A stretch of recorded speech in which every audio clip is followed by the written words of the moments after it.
Antes de começarmos o episódio, é só para informar que, a partir de agora, no nosso Instagram está a decorrer um passatempo, neste caso para oferecer esta figura do Marvel Legends Series. Neste caso estamos a falar aqui do Wolverine /X23, quando a mutante X23 assumiu o manto do Wolverine. Está no nosso Instagram, passem por lá, sigam as instruções e habilitem-se a ganhar esta figura colecionável da X23. Entra a vinheta!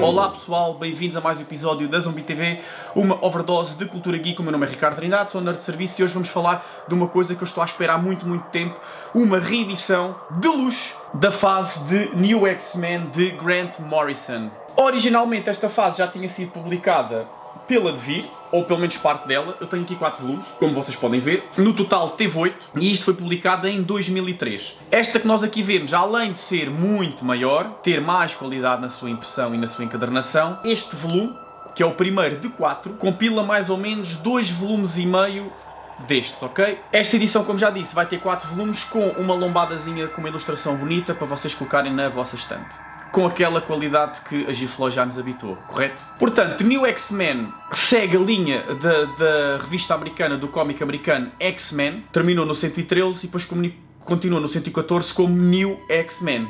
Porquê?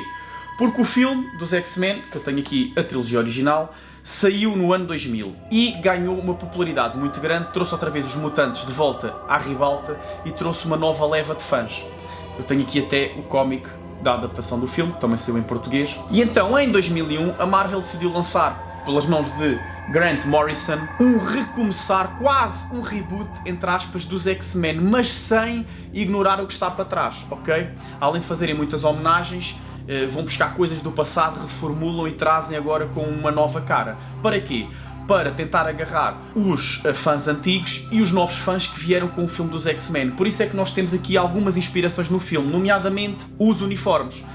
No filme, eles foram caracterizados com uniformes militares, uniformes de cabedal preto. Aqui os X-Men têm mais ou menos a mesma linha, mantendo o amarelo, o X amarelo, que neste caso é um amarelo fluorescente, ok? E uma das grandes inspirações do filme, além do uniforme, é o facto da escola do professor Xavier ser realmente uma escola, porque até agora os X-Men eram um grupo de miúdos que vivia numa mansão privada e pouco ou nada aprendiam na escola. Eles basicamente treinavam para ser soldados. Aqui, não. O filme veio trazer isso, trouxe a mansão do professor Xavier como realmente uma escola privada para alunos dotados, neste caso alunos mutantes. Este cómic aqui, os New X-Men, quase um recomeçar da linha dos X-Men, traz isso mesmo. Nós conseguimos ver alunos de várias formas, cores, feitios, a estudar, apenas a estudar e não a treinarem para serem soldados. O primeiro arco desta história, que é o É de Extinção, conta tão bem com os desenhos de Frank Quitely, que eu sou muito fã.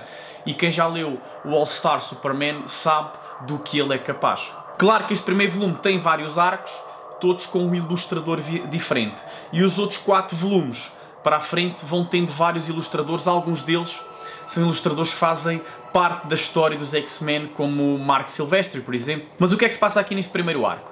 Surge uma nova vilã, Cassandra Nova. Vilã que já tinha sido apresentada aqui neste arco dos surpreendentes X-Men e, portanto, quem leu acabou por ler um bocadinho fora de ordem, porque este arco passa-se depois destes 4 volumes, um bocadinho mais à frente. Mas a vilã continua a ser a mesma. Cassandra Nova, então, percebe que os humanos estão em vias de extinção porque vão ser sobrepostos por uma nova civilização, neste caso um ser superior que é o mutante. Então ela decide avançar com um genocídio mutante e destruir a raça mutante para preservar assim a espécie humana. E isto era um conceito que já tinha sido apresentado pelo vilão Magneto. Ele achava que os mutantes eram a próxima linha de evolução na espécie humana. Então ela decide reativar uma unidade Master Mold de sentinelas.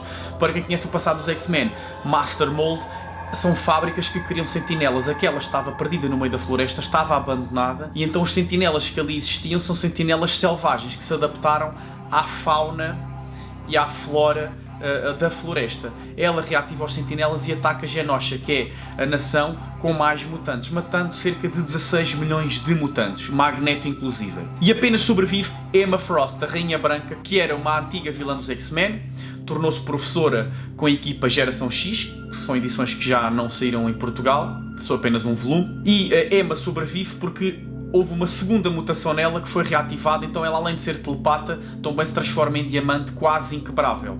E este é um conceito que Grant trouxe, que é o facto de alguns mutantes terem uma segunda mutação. Ok? Não é só ela que tem, a Jean consegue mover objetos com a mente e ler as mentes, são dois poderes diferentes, e o próprio Beast tem uma segunda mutação. Por isso é que ele tinha um aspecto humano, depois teve um aspecto de símio azul e agora tem um aspecto de felino azul. Ou seja, sempre que acontece algo traumático na vida dele, ele quase que morre, o corpo dele transforma-se e evolui para sobreviver. O facto de ele estar com um aspecto felino não é explicado nesta história, é explicado numa história à parte que não é aqui publicada. Foi publicada em 2003, que era uma segunda equipa de X-Men, que era os Extreme X-Men, que era escrita pelo Chris Claremont, mas não são boas histórias. Que é uma equipa, supostamente, Black Ops, dos X-Men. Ele é trazido para a escola para se curar e acaba por se transformar neste ser que vocês aqui estão a ver. Os X-Men conseguem derrotar Cassandra Nova e descobrem que o Professor Xavier tem segredos muito negros, e um deles é que Cassandra Nova é a sua irmã gêmea que Charles matou ainda no útero da mãe. E isto abre uma porta também para o futuro, que é o facto do Professor Xavier ter vários segredos, e esta ideia de ele ter vários segredos e ter um passado negro vai se desenvolver numa história que eu gostei muito, do X-Men Legacy, que explica, e eu gostava de ver isso publicado em Portugal, que explica que existiu uma equipa de X-Men antes daqueles 5 originais que nós conhecemos. Havia uma equipa secreta que o Professor Xavier usava. Entretanto, existe também uma personagem que é o John Sublime, que criou uma seita, que é os U-Men. Ele tem uma empresa e uma seita em que são humanos que querem ser mutantes, querem ser especiais, querem fazer parte desta moda, porque os mutantes estão a virar moda. O ser freak, o ser estranho, o ser esquisito é agora moda. E então eles raptam mutantes, matam-nos, roubam-lhes os poderes e tentam, por exemplo, roubam umas asas a um mutante e ele tenta implementar as asas nas suas costas para poder voar. E ele tem ligação à arma X, ao projeto Arma X, ou ao novo nome que se dá, que é a Arma Peluche. O Professor Xavier então decide contar a verdade ao mundo e dizer que aquela mansão e os X-Men são mutantes e fazem todos parte da mesma escola, e que naquela escola é uma escola para pessoas sobredotadas, mas não inteligentes, sobredotadas no sentido mutante, no sentido genético. E então larga essa bomba e pira-se para o espaço, chama o Shihar, a sua esposa Lilandra, que eles ainda são casados, e vai para o espaço e deixa aqui esta bomba com os X-Men, e os X-Men é que têm que lidar com o público e lidar com os novos vilões, que são os U-Men, que querem ali aquela fonte de poderes, matar aquelas crianças para lhes roubarem os poderes. E existe também outro arco aqui dentro deste livro, que é o arco da apresentação do novo mutante, que é o Xorn, que é um mutante que já existe há centenas de anos, é chinês e está preso numa prisão chinesa. Ele é especial porque ele tem um buraco negro dentro da cabeça, ele tem que usar uma máscara, muito fixe até, o aspecto dele e o design é brutalíssimo. E o Xorn é provavelmente o mutante mais poderoso do mundo, que teve centenas de anos ali escondido naquela base chinesa e agora faz parte dos X-Men. E resumidamente, esta é a história deste primeiro volume. Estas histórias que são aqui apresentadas depois vão sendo desenvolvidas ao longo dos outros 4 volumes. E para mim, sinceramente, esta é a fase mais importante dos X-Men, logo a seguir à fase do Chris Claremont, claro, que apresentou ideias que ainda hoje são usadas. Grant faz uma coisa muito importante, que é agarra em conceitos antigos apresentados pelo Chris Claremont, uma clara homenagem ao autor, agarra nessas ideias, reformula-as e apresenta-as para um novo público, além de apresentar conceitos e personagens novas. Esta saga para mim é tão importante, e vocês reparem se não tenho razão.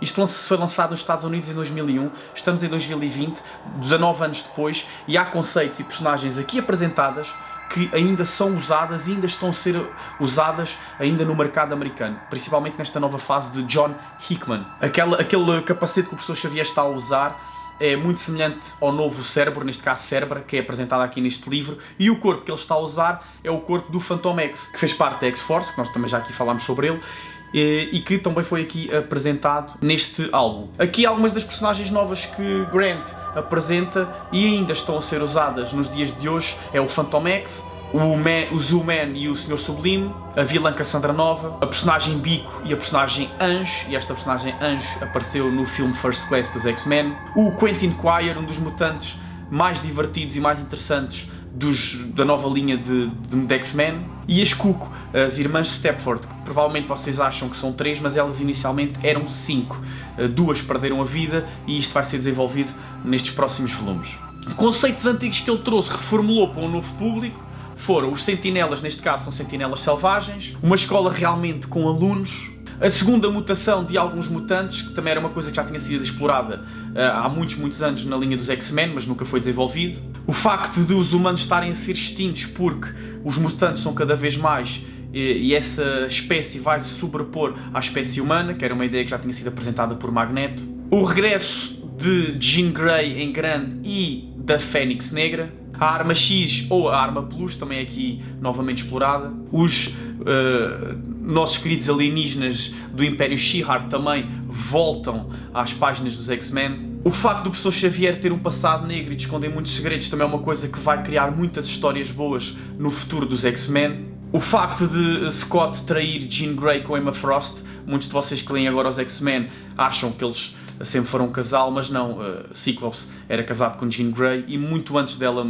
morrer, porque ela vai acabar por morrer, ele traiu-a com Emma Frost e começou uma relação amorosa com Emma Frost, que depois também se torna diretora da escola. E viagens no tempo ao estilo Days of Future Past. Isto tem vários ilustradores, como eu já referi. O meu favorito é o Frank Quitely. Eu tenho muita pena dele não ilustrar esta fase toda, porque realmente há aqui um problema que acho que é o único ponto negativo nesta fase, é o facto de ter vários ilustradores e nem todos são bons. Aliás, há um em específico que infelizmente não ilustra só uma história, que é o Igor Corday.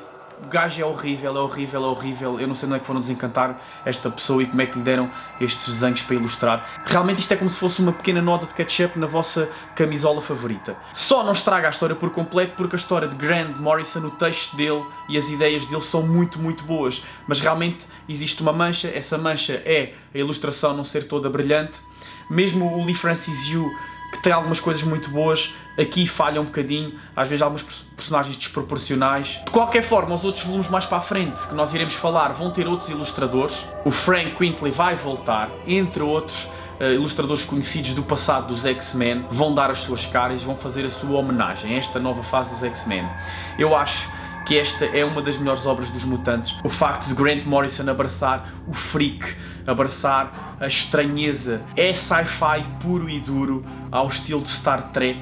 É o design de alguns personagens secundários dos alunos que ainda hoje existem, ainda hoje marcam presença nos livros dos X-Men. Alguns são porreiros, mas outros são completamente grotescos, e é uma ideia que também já vinha do Chris Claremont, que é o facto dos Morlocks existir, e os Morlocks viviam no subterrâneo, mas agora não, os mutantes estão a crescer, eles vão povoar a Terra, e então existe uma aceitação do ser freak. E eu acho que este livro pode ser lido para pessoas que não conhecem o passado dos X-Men, porque eles são apresentados, são reapresentados a teorias antigas, a fórmulas antigas, mas com uma cara lavada. Isto é a mesma coisa que vocês irem ao cinema ver o primeiro filme dos X-Men sem conhecerem nada dos X-Men. Vocês apreciaram o primeiro filme dos X-Men, vocês sabem que existe um passado, vocês sabem que existe ali uma relação entre aquelas personagens que estão ali.